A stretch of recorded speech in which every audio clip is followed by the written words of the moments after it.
乙至年丁亥月，即2025年11月7日至12月7日，以下是呢個時間段喺愛情、財運、工作、健康方面嘅吉凶問題及留意事項。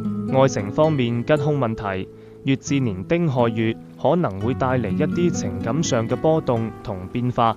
對於單身人士而言，呢個月份有利於擴大社交圈子，增加認識新人嘅機會。但亦有可能遇到一啲感情糾紛，需要保持冷靜嘅頭腦，避免俾感情困住。對於已有伴侶嘅人嚟講，呢個月份就需要加強溝通同理解，一齊面對可能出現嘅情感挑戰，避免因為小事就發生爭吵。留意事項：單身人士喺認識新人嘅時候，要避免因為一時衝動就陷入唔必要嘅情感糾葛。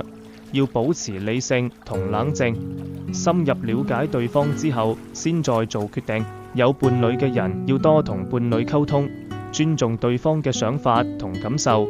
遇到問題時要一齊傾偈解決，避免冷戰同爭吵。財運方面吉凶問題，乙至年整體財運比較平穩，但丁亥月可能會帶嚟一啲波動。水火相濟嘅月份通常意味住財運有起有落，需要謹慎理財，避免盲目投資或者消費。留意事項：要謹慎理財，避免盲目投資或者消費。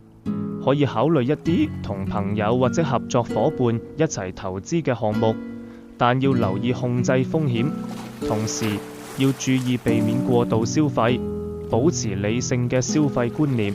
工作方面吉凶問題，乙至年丁亥月喺事業上可能會遇到一啲機遇同挑戰並存嘅局面。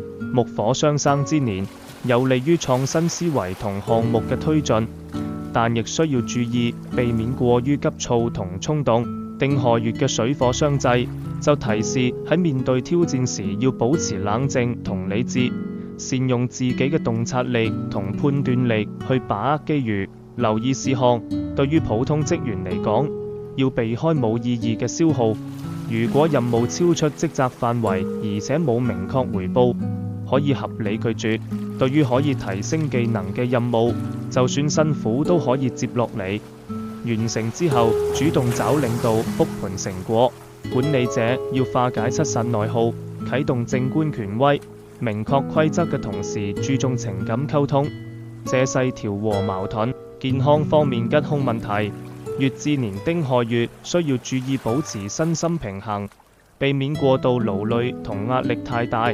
木火相生嘅年份，容易引發一啲同心臟、血液、呼吸系統等相關嘅健康問題。留意事項：要注意腎臟同泌尿系統嘅健康，保持充足嘅睡眠同適量嘅運動，同時要注意防寒保暖，避免感冒。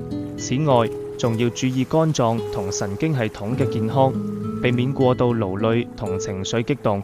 總括而言，乙至年丁亥月無論係感情、財務、工作定健康，都係有機遇亦有考驗嘅階段。與其執著於吉凶嘅絕對分界，不如以謹慎應對、主動調整嘅心態面對。